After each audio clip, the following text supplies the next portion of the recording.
नमस्कार, आप देख रहे हैं वीके न्यूज। मैं हूं सुनील राउत। राहुल गांधी ने आज दिल्ली में प्रेस कॉन्फ्रेंस कर एक नया हाइड्रोजन बम फोड़ने का दावा किया, लेकिन चुनाव आयोग ने इस बम की भी हवा निकाल दी। चुनाव आयोग ने एक एक्स पोस्ट किया और राहुल के सारे दावों को फुस कर दिया। इधर जिस मॉडल के नाम पर राहुल ने तहलका मचाया वो भी फर्जी निकली। राहुल ने ब्राजीलियन मॉडल का जो नाम बताया, उस नाम की कोई मॉडल एग्जिस्ट ही नहीं करती है। जी हां, हरियाणा विधानसभा चुनाव में वोट चोरी के आरोप लगाने वाले राहुल गांधी के दावों की अब हवा निकालनी एक्स पर शुरू हो गई है और हमेशा की तरह उनके जो प्रोपेगेंडा है उस झूठ को अब लोग बेनकाब कर रहे हैं।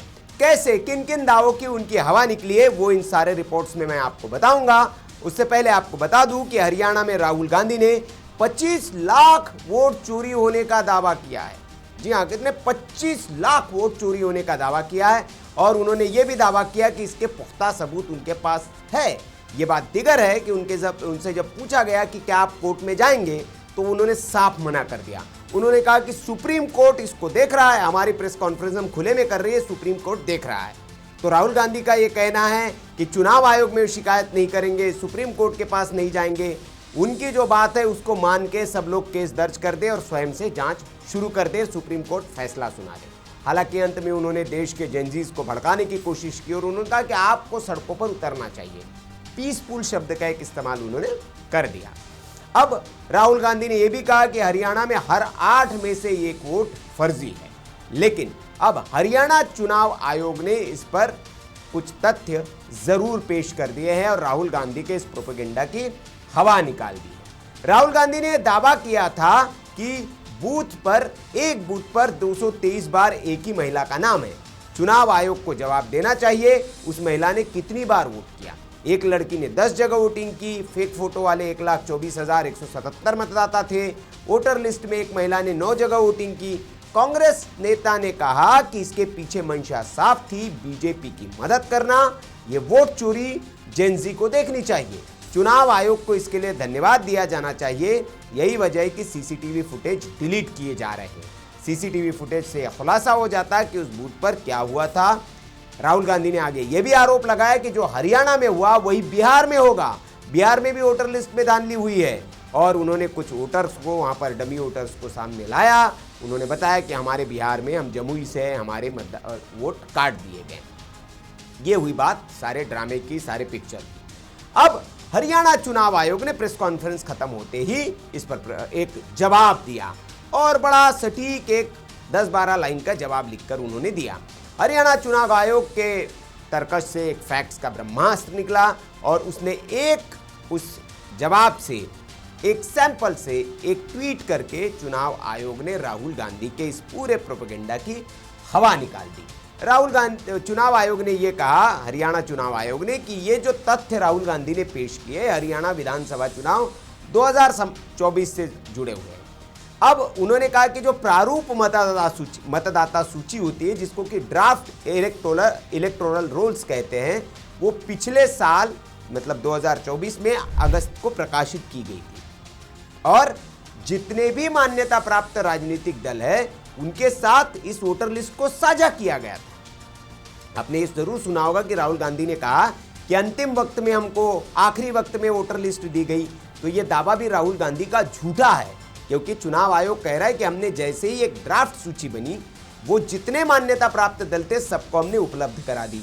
उसके बाद जब एसएसआर हुआ, विशेष सारांश पुनरीक्षण, उसके दौरान जितने भी दावे हमारे पास आए और आपत्तियां आई, उनकी संख्या थी 4,16,408 और इस काम में कुल बीएलओ जो लगे थे, जो बूथ स्तर अधिकारी थे, वो 20,629 थे। जो फाइनल इलेक्टोरल रोल जो आया वो 2024 में 27 अगस्त को प्रकाशित किया गया और इसके बाद भी सारे मान्यता प्राप्त दलों को ये जो इलेक्टोरल रोल है, ये जो मतदाता सूची है, ये उनको दी गई। इसमें ईआरओ जो है, इलेक्टोरल रजिस्ट्रेशन ऑफिसर के आदेशों के खिलाफ जिला अधिकारियों यानी डीएम के पास दायर अपीलों की संख्या 0 थी। मतलब एक व्यवस्था है चुनाव आयोग में कि जब चुनाव आयोग एक फाइनल मतदाता सूची दे देता है तो उस पर आप अपने जिले के जिलाधिकारी, क्योंकि वो जब आचार संहिता लगती है तभी वही जो है वो चुनाव आयोग का अधिकारी, मुख्य अधिकारी एक तरह से होता है, तो आप उसके पास शिकायत दर्ज कर सकते हैं, अपील दायर कर सकते हैं। तो उसकी संख्या चुनाव आयोग ने बताई कि 0 थी, मतलब किसी ने भी कोई आपत्ति नहीं की। जिला अधिकारियों के आदेशों के खिलाफ मुख्य निर्वाचन अधिकारी सीईओ के पास दायर दूसरी अपीलों की संख्या 0, मतलब आप जिला अधिकारी के पास आपने कोई शिकायत दर्ज की और वो अगर उसने नहीं सुनी तो आप सीईओ के पास जा सकते हैं, मुख्य निर्वाचन अधिकारी जिसको कहते हैं, उनके पास भी कोई शिकायत नहीं, वो निल थी संख्या। मतदाता सूची अंतिम रूप से तैयार की गई और नाम वापस लेने की अंतिम तिथि तक सभी प्रत्याशियों के साथ 16 सितंबर 2024 को ये जो है सब कुछ साझा कर दिया गया। कुल मतदान केंद्रों की संख्या 20,632 थी, कुल प्रत्याशियों की संख्या 1,031 थी और सभी प्रत्याशियों की ओर से नियुक्त कुल मतदान अभिकर्ताओं, मतलब जिसे पोलिंग एजेंट कहते हैं, उनकी संख्या 86,790 थी। मतदान के अगले दिन जांच के दौरान प्रत्याशियों की ओर से दी गई आपत्तियों की संख्या 0, मतलब जब मतदान हो गया तो उसके बाद आप कोई आपत्ति दर्ज करा सकते हैं कि यहाँ पर मतदान फेक हुआ, ज़्यादा लोगों ने मतदान डाला। क्योंकि अगर आप मतदान करने गए हो, भारत के नागरिक है, तो आपको पता ही होगा कि जब हम मतदान करने जाते हैं तो मतदान केंद्र के बाहर जो है हर चुनाव जो राजनीतिक दल होते हैं उनका एक बूथ होता है, जहाँ पर आप अपनी मतदाता, अगर आपका नाम नहीं है तो वहाँ से वेरीफाई करके एक पर्ची ले सकते हैं। फिर जब आप अंदर जाते हैं तो अंदर भी आपका 2-3 जगह पर नाम चेक होता है, वहाँ आपको साइन करनी होती है। मतलब एक बहुत ऐसा नहीं कि आप गए और आपने नाम बताया और आपने वोट डाल दिया, एक पूरी प्रोसेस होती है, लंबी प्रोसेस। एक जगह फिर स्याही आपके हाथ पे लगाई जाती है और एक बार वो स्याही लगाने के बाद आप फिर दोबारा मतदान केंद्र पर नहीं जा सकते, क्योंकि उस स्याही को देखा जा सकता है। तो एक ही व्यक्ति बार बार मतदान करे ये तो संभव लगता नहीं है स्याही देखने के बाद। और ये इसलिए भी संभव नहीं है क्योंकि जब मतदान केंद्र में आप बैठे हुए होते हैं तो सभी राजनीतिक दलों का एक एक प्रतिनिधि वहाँ पर मौजूद होता है, तो उसकी भी नज़र रहती है कि कौन भाई बार बार आ रहा है, वो वहाँ पर आपत्ति दर्ज करा सकता है। तो ये जो शिकायत है आपकी कर सकते हैं, तो उसकी भी संख्या 0 थी। प्रत्याशी की ओर से मतदान गणना के लिए नियुक्त गणना अभिकर्ताओं की जो संख्या है वो भी बताई कि 10,180 एजेंट्स थे। मतगणना के दौरान आरओ जो थे रिटर्निंग ऑफिसर, उनको जो शिकायतें मिली उनकी संख्या 5 थी।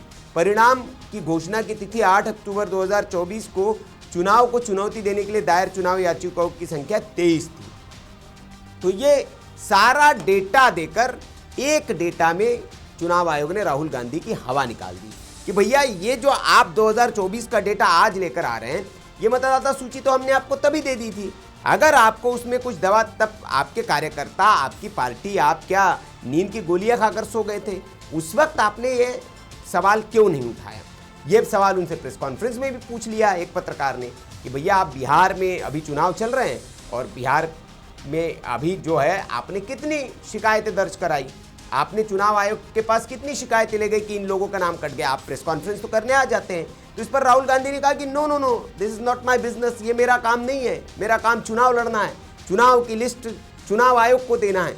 अरे तो भैया आपके जो बीएलओ है वहाँ पर जो राजनीतिक दलों के, अगर आपको कोई आपत्ति लगती है तो आप उसमें शिकायत तो करें, आपका रिप्रेजेंटेशन तो उसमें होना चाहिए। लेकिन आप कह रहे कि नहीं ये मेरा काम नहीं, ये मैं नहीं करूँगा, मैं सिर्फ कमियां निकालूंगा, कमियों को दुरुस्त नहीं करूंगा। ये राहुल गांधी ने आज साफ बता दिया। नेता विपक्ष के नाते मेरा काम सिर्फ कमियां निकालना और बवाल करना है। मैं चुनाव में अगर कोई गड़बड़ियां कर रहा है चुनाव आयोग, तो उस पर मैं शिकायत नहीं करूंगा। अब राहुल गांधी ने एच फाइल प्रेजेंटेशन में जो ब्राजीलियन मॉडल का दावा किया था वो भी फर्जी निकला है। उन्होंने कहा कि ब्राजील की एक मॉडल है भैया, उन्होंने कहा ये फोटो देखिए, ये एक ब्राजील की मॉडल है। उन्होंने कहा कि ये बड़ी ट्रोल होगी और हरियाणा में इसके नाम पर 22 वोट दर्ज है। मॉडल ने कभी सीमा, स्वीटी और कभी सरस्वती बनकर वोट किया है। कांग्रेस ने अब जिस ये मॉडल की तस्वीर दिखाकर दावा किया कि उसका असली नाम मैथ्यूस फेरेरो है। क्या राहुल गांधी ने भी कहा कि इनका नाम जो है वो स्कैन किया उन्होंने मोबाइल से अपने और बताया कि ये देखिए स्कैन करने के बाद इनका प्रोफाइल निकल कर आ रहा है और ये मैथ्यूस फेरेरो है। जबकि आज तक ने एक रिपोर्ट अपनी बनाई है और उस रिपोर्ट के मुताबिक इस मॉडल का नाम मैथ्यूस फेरेरो है ही नहीं, बल्कि इसकी फोटो खींचने वाले फोटोग्राफर का नाम मैथ्यूस फेरेरो है। इस फोटो को अनस्प्लैश और पिक्सल्स जैसी जो वेबसाइट्स है जहां फोटोज मिलती है उस पर फोटोग्राफर की प्रोफाइल के साथ देखा जा सकता है। ये फोटो अब कई रॉयल्टी फ्री इमेज एजेंसी पर मौजूद है। फोटो को ऑनलाइन ई कॉमर्स वेबसाइट पर प्रोडक्ट के साथ भी इस्तेमाल किया गया है। अब ये तो राहुल गांधी के रिसर्च जो की टीम ने की है उनकी रिसर्च कितनी गहरी है, कितना गहन उनका अध्ययन है, इस बात से पता चल जाता है। राहुल गांधी ने कहा कि नहीं, हमने कहा कि 10 बार इसको वेरीफाई किया जाए। अब ये तक वेरीफाई नहीं कर पाए कि भैया उस मॉडल का नाम क्या है, उस मॉडल का फोटोग्राफर के नाम से उस मॉडल का नाम बताया जा रहा है। ये राहुल गांधी का गहरा अध्ययन है, इससे आप समझ सकते हैं। अब इस दौरान राहुल गांधी से तमाम सारे सवाल किए गए। एक सवाल बहुत मज़ेदार था, एक पत्रकार ने उनसे पूछा कि भैया आपने कहा कि जो मतदाता जो हाउस नंबर 0 की जो थ्योरी है उस पर आपने कहा कि हम लोग गए और हमारी टीम वहाँ गई, लोगों से मिली, पर्सनली उनसे बात की। उन्होंने कहा कि हाँ जी, हम इस घर में रहते हैं, हम पुल के नीचे नहीं रहते हैं। तो एक पत्रकार ने पूछ लिया, तो क्या आपने उनसे बात की, आपकी टीम ने उनसे बात की कि उनको ये करने के लिए क्या आप कहीं से पैसे मिले हैं, चुनाव आयोग ने उनको पैसे दिए, किसी राजनीतिक दल ने पैसे दिए, क्या ये पूछा आपने? तो राहुल गांधी इस सवाल के जवाब में थोड़े सकपका गए, क्योंकि उनको नहीं पता था कि इस तरह का भी सवाल उनके सामने आ सकता है।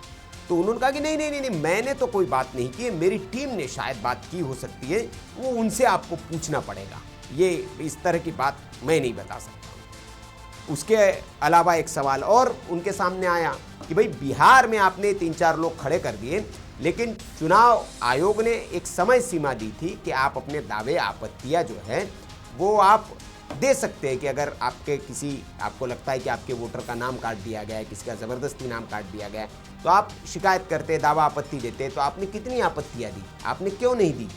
तो राहुल गांधी ने कहा कि ये मेरा काम तो नहीं है। भाई पत्रकार ने कहा कि वोट चोरी कैसे रुकेगी? तो कहे मेरा काम नहीं, मेरा काम तो चुनाव लड़ना है, ये काम जो है ये मेरी समस्या नहीं है, वोटर लिस्ट में गड़बड़ी है तो वो करे। अब एक सवाल और मज़ेदार उनसे पूछ लिया पत्रकार ने कि क्या आप कोर्ट जाएंगे, हरियाणा सरकार की बर्खास्तगी की मांग करेंगे, क्योंकि आप तो कह रहे कि आपके सबूत है इतने बड़े, आप ट्रॉली में बहुत इतने सारे सबूत लेके आए हैं। तो उन्होंने कहा कि नहीं, हम ये तो सुप्रीम कोर्ट स्वयं देख रहा है यहाँ, मैं क्यों कोर्ट में जाऊँ? तो आप कोर्ट में इसलिए नहीं जाएंगे राहुल गांधी जी क्योंकि आपके सबूत नहीं है। अगर आपके पास बुलेट प्रूफ सबूत होते, आपको पता है कि आप सिर्फ एक एजेंडा क्रिएट कर रहे हैं, लोगों के मन में एट द मोमेंट जो है वो बिहार चुनाव के पहले आप एजेंडा लाकर बिहार के मतदाताओं को प्रभावित करना चाहते हैं, ये आपका एजेंडा है, ये जानते हैं। अगर आपका एजेंडा वाकई में चुनाव आयोग के इस झूठ को या जो आप कह रहे हैं प्रोपेगेंडा को एक्सपोज करना होता तो आप चुनाव आयोग जाते, चुनाव अधिकारी सुप्रीम कोर्ट जाते और चुनाव आयोग के अधिकारियों को सजा दिलवाते। लेकिन आपको पता है कि इसमें कुछ ऐसा है ही नहीं, और उल्टी आपको डांट पड़ जाएगी, माफ़ी भी मांगनी पड़ सकती है, बाकी जैसे मामलों में आपने मांगी है सुप्रीम कोर्ट में, इसलिए आप इसको लेकर कोर्ट नहीं जाएंगे। एक और राहुल गांधी ने इस प्रेस कॉन्फ्रेंस में झूठ बोला, उन्होंने कहा कि हरियाणा चुनाव की भाई लिस्ट आप ये जो कर रहे हैं ये पहले क्यों नहीं किया आपने? तो उनका लास्ट मिनट में, मतदान के लास्ट मिनट में हम लोगों को वोटर जो है वो लिस्ट दी जाती है, जबकि ये भी बहुत बड़ा झूठ है। चुनाव आयोग ने डेट के साथ बाकायदा बताया कि किस डेट को इनको हमने लिस्ट प्रोवाइड कर दी थी। तो ये जो है राहुल गांधी की प्रेस कॉन्फ्रेंस का हाल है। अब राहुल गांधी ये जो किया है उनको नहीं पता कि राहुल गांधी ने ये कर चुनाव आयोग को नहीं, अपनी ही पार्टी के नेताओं को एक्सपोज किया है कि उनका चुनाव मैनेजमेंट कितना खोखला है और उनके नेता कितने निकम्मे हैं, कि उनके नेताओं के रहते हुए एक एक बूथ पर, कहते हैं ना कि भाई भारतीय जनता पार्टी एक कैंपेन चल जाती है मेरा बूथ सबसे मजबूत, एक एक बूथ पर एक पन्ना प्रमुख होता है, मतलब एक पन्ने पर जितने वोटर होते हैं उसका प्रमुख उनके पास होता है। आपका चुनाव मैनेजमेंट क्या है? आप चुनाव होने के बाद उसमें खामियां निकालते हैं, जबकि चुनाव के दौरान आपके बूथ पर कितने लोग फर्जी है, कितने लोगों की 4-4 बार 5-5 बार फोटो लगी है, गलत फर्जी वोटर्स कितने हैं, ये सब आपको ड्यूरिंग द चुनाव आपको करना चाहिए, वो काम आप बाद में कर रहे हैं। तो एक तरह से आप अपनी पार्टी की चुनाव रणनीति को एक्सपोज कर रहे हैं, आपके नेताओं के इनकम्पिटेंस जो है उसको आप एक्सपोज कर रहे हैं कि कांग्रेस पार्टी में चुनाव सिर्फ नेता जो है चुनाव लड़ने के लिए चुनाव लड़ते हैं, टिकट मिल जाए और बस सीट मिल जाए, मेहनत करने को कोई तैयार नहीं है कि भैया कितने वोटर्स गड़बड़ हो रहे हैं। कोई अगर मान भी ले कि भारतीय जनता पार्टी गड़बड़ कर रही है, इस गड़बड़ को एक्सपोज आप चुनाव के बाद करें तो कोई फायदा नहीं है। उस चुनाव के दौरान आप मेहनत करके अगर एक्सपोज कर पाएँ तो आपके लिए वो लाभ का सौदा है, लेकिन वो आप कर नहीं पाएंगे। क्यों? क्योंकि आप मेहनत करना नहीं चाहते। चुनाव के दौरान भारतीय जनता पार्टी ने कहा है कि राहुल गांधी देश के बाहर चले जाते हैं, चुनाव बिहार में है और वो कोलंबिया जाएंगे और फिर चुनाव हार जाएंगे तो कहेंगे कि भाई ये चुनाव चोरी हो गया, मतदाता सूची गड़बड़ है। तो ये बहाने अब चल नहीं पाएंगे। तो ये राहुल गांधी के प्रेस कॉन्फ्रेंस का हाल है, ये जो तथ्य है ये हमने आपके सामने रखने की कोशिश की। आपको ये वीडियो कैसा लगा कमेंट करके आप ज़रूर बताएं। वीडियो अच्छा लगा हो तो लाइक करें, शेयर करें और ऐसी खबरों के आप देखते रहिए वीके न्यूज़। वीके न्यूज़, राष्ट्र के नाम।